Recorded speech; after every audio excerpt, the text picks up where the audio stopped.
Pierre Poilievre challenges the Liberal government in the House of Commons with a speech that resonates as a call for change. Conservatives are gearing up for a vote of no confidence that could mark the end of the Trudeau era. Madam Speaker, this country made me a promise when I was born. It made the same promise to everyone in this room and across this country. I was born to a 16-year-old single mom who put me up for adoption to 2 school teachers, and they taught me about this promise. The promise was that anyone from anywhere could do anything, that hard work would earn a powerful paycheck, they would buy you good food and a decent home in a safe neighborhood. It's that promise that brought my wife's family here as refugees from Venezuela.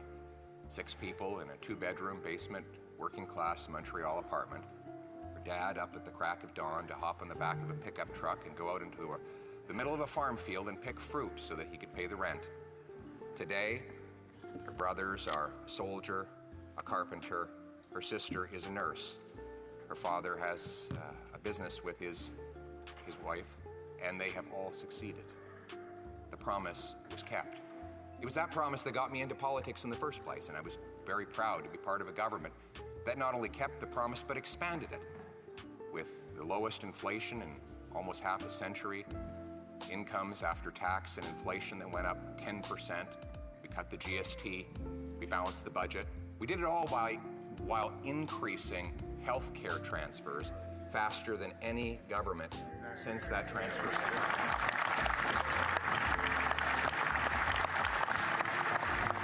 I welcome every single time they talk about my experience in government is doing the exact same things that I would like to do in the future, which is to expand the opportunity, expand the promise of this country.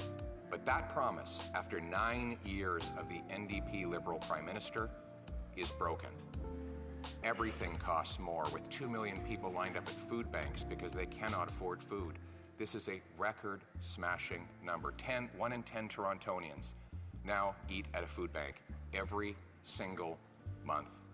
Housing costs have doubled, so that 2/3 of young people believe they will never be able to afford a home. That has never happened in Canadian history.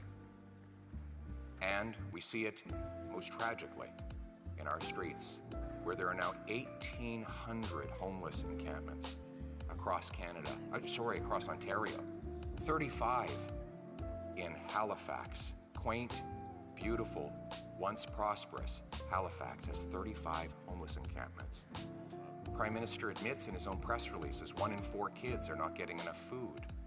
Malnutrition and diseases linked to it that had long ago been eradicated are making comebacks. We've lost 47,000 people to drug overdoses, more than we lost in the Second World War. These numbers are stories. They are human lives. When the NDP says, all these people can just wait, we don't need to fix these problems now, we could just delay another year and let thousands more die, thousands more lose their homes and move into dangerous tent encampments. Thousands more become addicted to government-funded drugs or be killed by a rampant career criminal released once again for the 76th time to unleash chaos in our streets. They say wait to those Canadians who are suffering the pain of a brutal economy, the worst economy since the Great Depression. The per capita GDP, that's income per person, is down more than at any time since the Great Depression. In fact, our economy per capita is smaller today than it was 10 years ago. Our income per person has dropped more than any other G7 country since 2019, the year before the pandemic, while the American economy has grown 19%, right next door. The gap between our per capita GDP and the Americans is now worse than at any time since at least World War II, and according to one liberal economist, Trevor Tom, the worst in a century. We've gone from winning the war of capitalism with the Americans, the tug of war, where they were investing 30 to 100 billion more per year in our economy than we were investing in theirs, in the first 14 years of this century to, in the last 9 years, 450 billion more Canadian money invested in the States than the reverse. Canadian dollars building pipelines, mines, business centers, shopping centers, and businesses that pay American paychecks. I love America, but I don't want to bring jobs to Americans. I want to bring home those jobs and the Canadian promise to this country.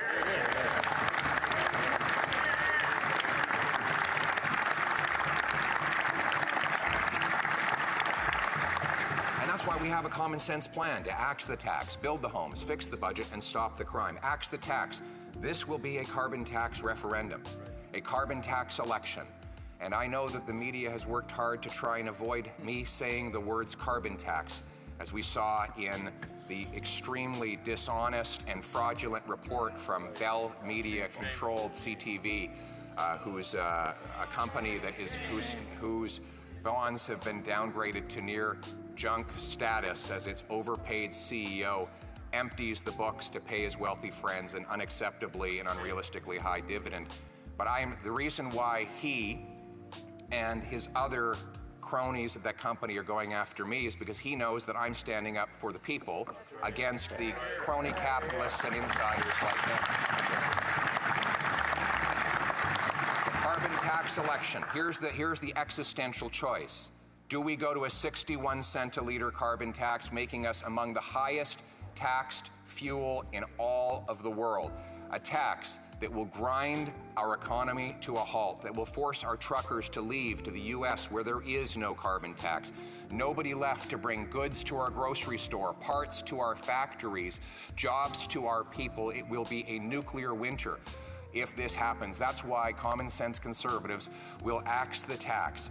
We will bring home jobs, paychecks, businesses, and opportunity with abundant, affordable energy. We will fight climate change and protect our economy with technology, not taxes, by approving large-scale green projects that generate nuclear, hydroelectric, carbon capture and storage, and other sources of affordable, clean Canadian energy will once again get approved when we repeal the anti-development law C-69, all of which will generate the revenues so that we can fix the budget.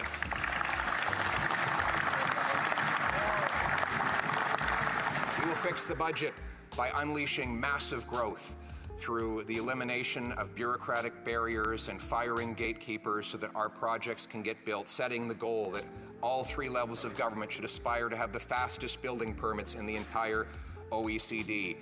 After 9 years of tax increases on entrepreneurs and calling businesses tax cheats, we will pass a bring it home tax cut to lower the burden on work, savings, and investment so that we bring home powerful paychecks and production to this country, lower, fairer, simpler taxes. We will cap government spending with a dollar-for-dollar law that requires we find $1 savings for every new dollar of spending. We'll cut bureaucracy, waste, and consulting contracts so that we can get the budget close or hopefully on balance as soon as possible to bring down interest rates, inflation, and debt. And finally, we will unleash the construction of homes by incentivizing municipalities to grant faster permits, free up land, and speed up and to cut development taxes so that we can build in safe neighborhoods with jail, not bail, for repeat violent offenders, to bring home the promise of Canada, of a powerful paycheck that earns affordable food, gas, and homes in safe neighborhoods where anyone, from anywhere, can do anything. The biggest and most open land of opportunity the world has ever seen. That is our vision. That is our purpose. Now, let's bring it home.